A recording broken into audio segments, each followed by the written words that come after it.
made a little news this fall talking about sneaker companies. I know you can't talk about recruits that haven't signed, but there was a recruit who committed to you, plays for a Nike program, Louisville is an Adidas program, kid backs out. The natural rebuttal to your point, which I know you know was made, is you've made a lot of money over the years from sneaker companies. You make a lot of money currently from Adidas, so why is it okay for sneaker companies to have that kind of influence, but not the kind of influence that you were complaining about? And I've said all of that. I've said it's all about the money that's being paid, and we make it, and our pockets are lined with the shoe money. And the young man who backed out had nothing to do with what I was saying. That wasn't because of shoes. But I know it's going on. And any coach that says different is full of malarkey, because it's not always that way. But let's say I represent Adidas, and I'm this Adidas program, and I'm being paid $150,000 personally as well as for my AAU team. If you're an AAU coach, or AAU coach. So now my program is all in Adidas shoes. Why wouldn't I promote an Adidas school, knowing that it looks better for me for my players to go to, because I'm being paid? And the same thing's true of Nike and now Under Armour, who's coming in a strong way. My problem is not with that whole thing. My problem is with the NCAA and what I was trying to put forth 15 years ago. Let the NCAA run the summer recruiting.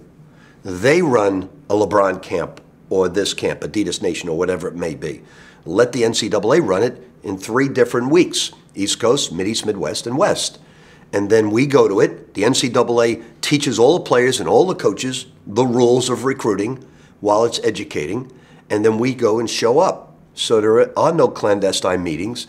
There are no people pushing. And the AU runs their same programs, except they don't have the influence along with the shoe companies. The AU companies would still have sneaker money, right? No question about it. We all have that. Get out of the game. But the NCAA is running summer recruiting. And it's interesting the way it goes. Look, there's no question that agents and runners are tied in to the whole AAU. That's where the action is. No question. So they have to be in order for them to do their jobs.